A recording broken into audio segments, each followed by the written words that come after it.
Hello everyone, I'm Mr. Movie Mountain, and today we'll be breaking down the movie Cuckoo and exploring some of the possible deeper meanings behind Neon's latest horror film. Before we get into that though, if you wouldn't mind hitting the subscribe button to my channel. I have a goal of reaching 50 subscribers before the end of September, so any amount would help. Thank you. Since I'll be explaining what I see as hidden meanings in the movie, obviously this review will contain a lot of heavy spoilers.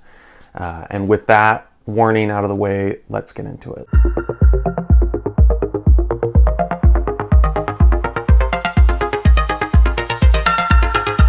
To set the stage, let's talk about the metaphor that's right in the title.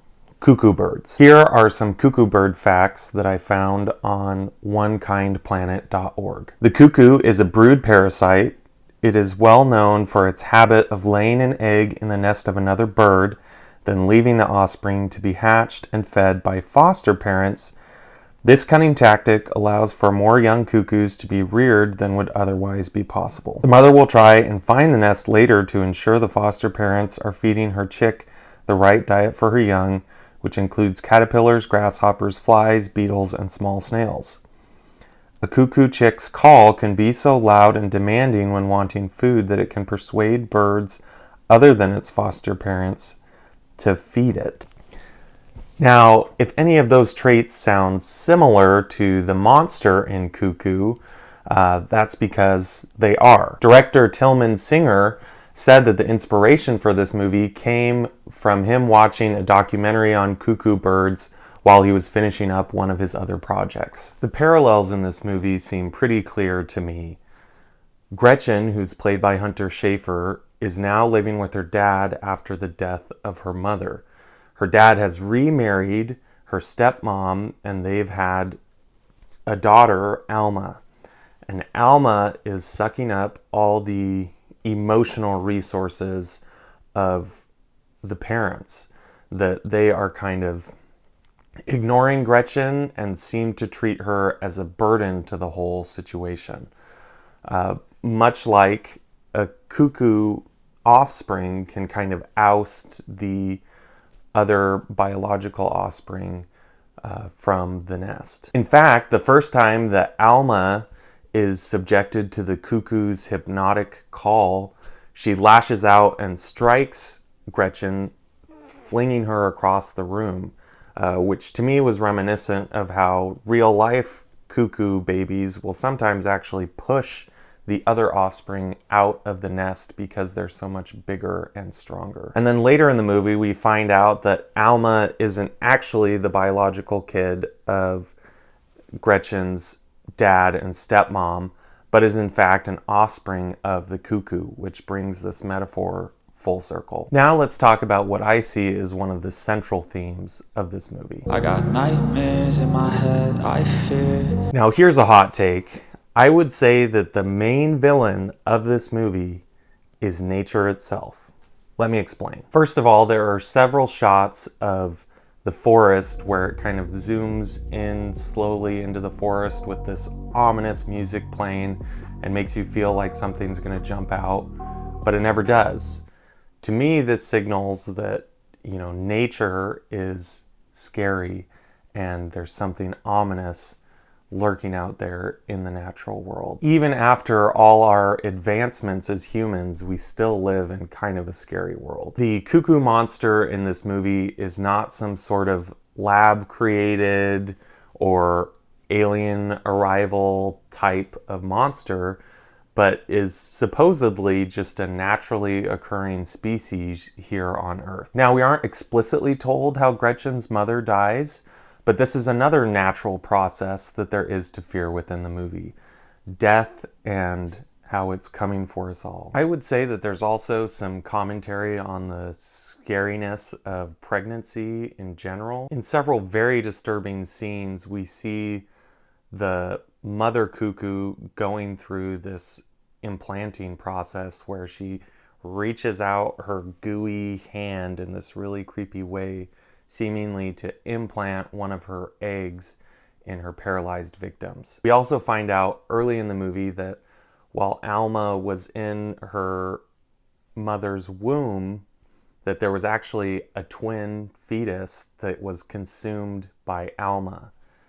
And then knowing that Alma was actually implanted by the Cuckoo monster, just so creepy, the whole thing. We'll talk about this a little bit more in the next section, but just the fact that Dan Stevens' character calls what he's doing his breeding program is disturbing on so many levels. And speaking of Dan Stevens' character, let's talk about creepy dudes with flutes. I got nightmares in my head, I fear. Aside from nature, the main human antagonist is obviously here Koenig, who is played by Dan Stevens, and his evil breeding program. His motivations are somewhat unknown at the beginning of the movie. I found myself feeling like he was kind of creepy and probably sinister, but then he's also doing things like hiring Gretchen to come work at the hotel. He seems to be trying to protect her from something, offering to give her a ride home at night and say she's not supposed to work at night. But as the movie progresses, his intentions and dark ways become more and more obvious. He's willing to sacrifice just about anything in his strange quest to preserve this cuckoo monster, including the bodies and wills of the women around him. For me, this was reminiscent of people sounding the alarm for the current birth rates in America and globally. From current vice presidential nominee J.D. Vance calling his opponents childless cat ladies in a demeaning way, to saying that people without kids have no physical commitment to this country. And then you have talk show hosts like Matt Walsh, who are openly discussing the fertility rates of teenagers. And don't even get me started on all the weird stuff that Elon Musk has said about this issue. The message to me from these voices seems to be clear, though. Women, your bodies are not your own, and you need to get in line with our breeding program for the benefit of humanity. Now, that's not to say that having kids is bad. It's a wonderful thing that many people enjoy. I just think that it should be left up to the women and their partners when the time is right, how many kids they want to have, or if they want to have them at all. To me, one of the most ominous ways that this theme was presented in the film is after Gretchen gets in a car accident and is badly injured, she's in the hospital, Keurig comes in to talk to her and starts asking her these weird questions around, you know, are you smelling something, or is it just the molecules hitting your nose?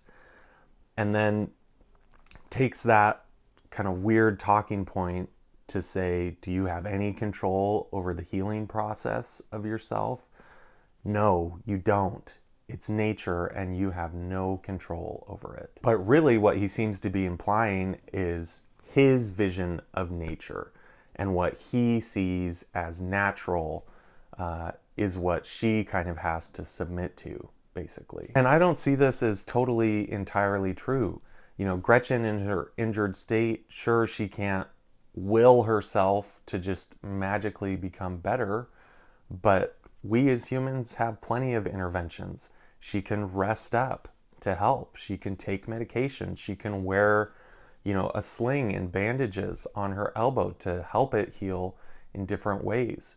So while she doesn't have ultimate control over the process of what's going to happen, she does have some control over her actions and how that will affect her in the long run. So she is not powerless to her condition and nature as a whole. And that brings us to the final point that I wanted to make, which is about our heroes at the end of the movie defying nature to choose their own destinies. I got nightmares in my head, I fear. The male detective that helps Gretchen throughout the movie wants to kill Alma because she is a monster.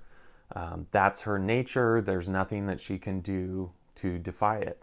But we've seen throughout the movie Alma's sweetness, you know, her tenderness towards Gretchen. And there's this really touching scene that seems to change Gretchen's attitude towards Alma, where Alma, not knowing that Gretchen's mother was dead or not fully understanding that concept, and hearing Gretchen talk to her on the phone over and over again, or at least talk to her voicemail on the phone, gets her number and sends her a message asking her to please reach out to Gretchen and that she knows it would mean a lot. And so she has this tenderness and sweetness. And she even shows at the end of the movie that she also has the cuckoo traits. That's why she can't talk. She does kind of the hypnotic screech to escape from the men in the end. But she wants to be and chooses to be Gretchen's sister and be sweet. And so in that way is somewhat defying her nature of what her mom was like. Her mom constantly hunting people down, trying to paralyze them, coming after Gretchen. Gretchen herself is defying what Koenig told her that she had to do, what her dad and stepmom were telling her she had to do, and choosing her own destiny to make her own decisions. All right, well, that concludes the analysis part of this video. And now to wrap things up, I wanted to look at a few reviews for hopefully a couple laughs or insights, and then we'll end the video. First off, Blue Ghost says, "A lesbian always saves the day, I'll tell you that much." And, I have to agree, Hunter Schafer is a stone cold action hero in this movie. Nefeli says, "Cuckoo, more like caca."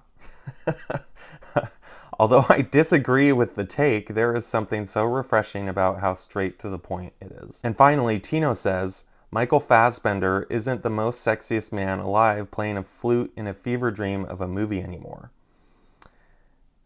And if for no other reason, you have to see this movie for the unhinged flute scenes. All right, and that concludes the video. Do you agree with my interpretations of the movie Cuckoo? Let me know in the comments below. Thanks for watching, and I'll see you next time.